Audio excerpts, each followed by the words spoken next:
Hello everyone, welcome and welcome back to my YouTube channel Mridusmita Datta. কি খবৰ আপোনালোকৰ খবৰ নিশ্চয় ভাল আৰু আজি মই অকমান ফ্ৰী আছো তাৰ বাবে আজি মই আপোনালোকৰ বাবে এটা সৰু ভিডিঅ' লৈ আহিছো আজি ভিডিঅ'টো সম্পূৰ্ণ নিৰ্বাচনৰ ওপৰত আপোনালোকে সকলোৱে গম পাইছে বৰ্তমান ৰাজ্যত নিৰ্বাচনী গৰম বতাহ বলি আছে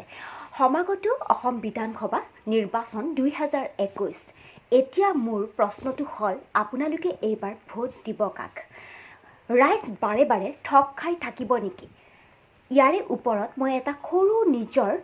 মত দাঙি ধৰিছো আৰু সেই অডিঅ'টো আপোনালোকৰ বাবে মই আগবঢ়াইছো যদি আপোনালোকে মোৰ অডিঅ'টো শুনি ভাল পায় তেনেহলে কমেন্ট কৰি জনাব বৰ্তমান অসমত নিৰ্বাচনী গৰম বতাহ সমাগত অসম বিধানসভা নিৰ্বাচন 2021 এতিয়া মোৰ প্ৰশ্নটো হৈছে এইবাৰ ভোট দিব কাক আপোনালোকে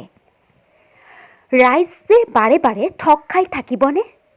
কথাতে আছে কোনো লোকে সদায়ে মূৰ্খ হৈ ঠক খাই থাকে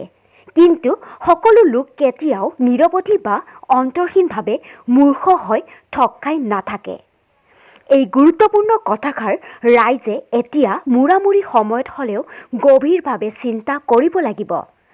গণতন্ত্ৰৰ সাংবিধানিক বিধিৰে নিৰ্বাচিত জনপ্ৰতিনিধিসকলে ক্ষমতা বলীয়া হৈয়ে থাকিবনে ৰাইজে নিশ্চয় দেখি শুনিয়ে বুজিছে যে শাসকীয় দলৰ চৰকাৰৰ নেতাসকলে যি কথা কয় তাৰ লগত কামৰ কোনো সংগতিয়ে নাথাকে সেয়েহে এইবাৰ তেওঁলোকৰ কোৱা কথাৰে ঠক খাই নাথাকি ভালকৈ চিন্তা কৰিহে কাক ভোট দিব তাক সঠিকভাৱে থিৰাং কৰক আপোনালোকে যোৱা প্ৰায় 4টা দশকে ভিন ৰাজনৈতিক দলৰ চৰকাৰ কেইখনে গয়া ৰাইজৰ স্বাস্থ্য যাতায়াতৰ বাট পথ খোৱা পানী আদি অনেক ব্যৱস্থাৰ উন্নয়নৰ বাবে বৰ্তমানলৈকে কি কাম কৰিলে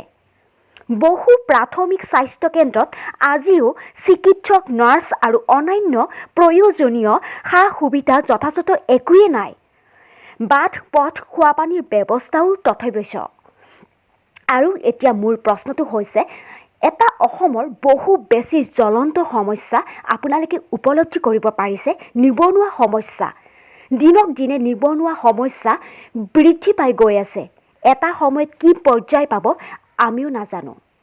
আপোনালোকে প্লিজ কৈছো জাকি নিদিয়ে কিয় আপোনালোকে নিজৰ ভোটাধিকাৰ সাব্যস্ত কৰক কাৰো কথাত আপোনালোকে পতিয়ন নাযাব চাই চিন্তি নিজৰ বিবেকেৰে ভোটাধিকাৰ সাব্যস্ত কৰক